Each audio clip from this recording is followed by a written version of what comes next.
Over the past few weeks, Ukraine came to us and asked for the authorization to use weapons that we're providing to defend against this aggression, including against Russian forces that are massing on the Russian side of the border and then attacking into Ukraine.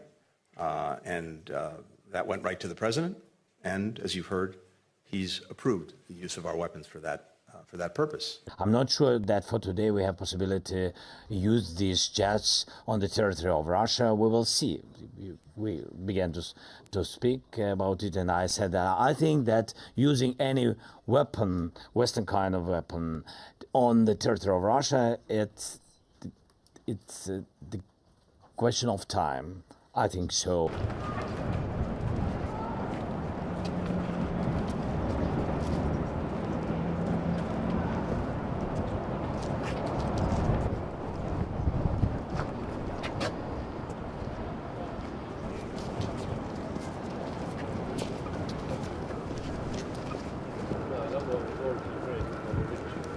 Well, the UK is once again absolutely leading the way in how we support Ukraine. The announcement by the Prime Minister that we will give £3 billion every year for as long as is necessary, and we've just really emptied all we can in terms of gifting equipment, and the biggest amount of equipment we've been able to give so far, and some of that is arriving today. How to use these weapons? They're defending their country. They were elite. In terms of what the Ukrainians do, in our view, it is their decision about how to use these weapons. They're defending their country. They were illegally invaded by Putin, and they must take those steps. We don't discuss any caveats that we put on those things, but let's be absolutely clear. Russia has launched an attack into Ukraine, and Ukraine absolutely has the right to strike back at Russia.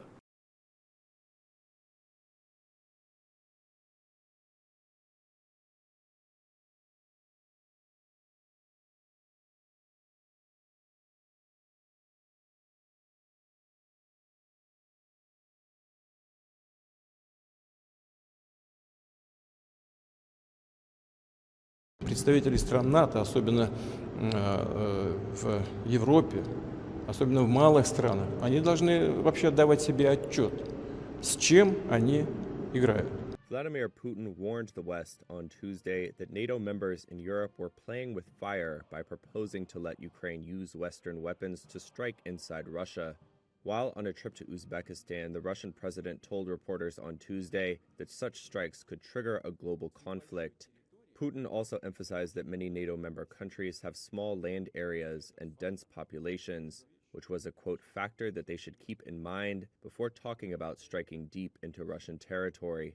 NATO Security General Jens Stoltenberg recently told The Economist that alliance members should let Ukraine strike deep into Russia with Western weapons, a view supported by some NATO members. Here's French President Emmanuel Macron following a joint security session in Germany on Tuesday. Les missiles. We tell them, we're supplying you with weapons, but you can't defend yourselves. We stay exactly within the same framework. We think that we should allow them to neutralize the military sites from which the missiles are fired. German Chancellor Olaf Scholz said he agreed with Macron, and that as long as Ukraine followed international law and respected the conditions given by countries that supplied the weapons, it was allowed to defend itself. The deadliest land war in Europe since World War II is escalating into what diplomats say is its most dangerous phase to date.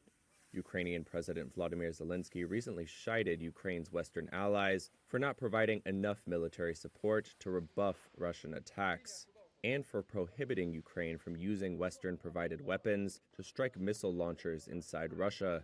Russia's recent advances have triggered a debate in the West about what else it can do after giving Kyiv hundreds of billions of dollars in aid, weapons, and intelligence. The United States has so far not gone as far as some European allies.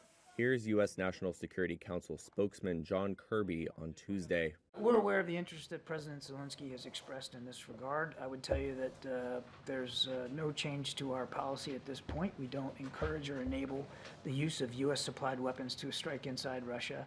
Kremlin officials say Moscow's patience is wearing thin after repeated Ukrainian attacks on Russian cities, oil refineries, and, in recent days, even against elements of its nuclear early warning system.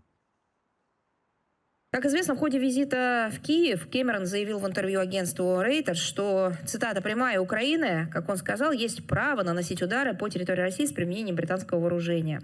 Было ли это неудачной попыткой сампиара или дезавуированием позиции официальной? Вы знаете, пусть они там сами разбираются. Может быть, кстати говоря, это в том числе и привело к какому-то своему внутреннему политическому кризису. Пусть разбираются с этим эксперты внутри Соединенного Королевства.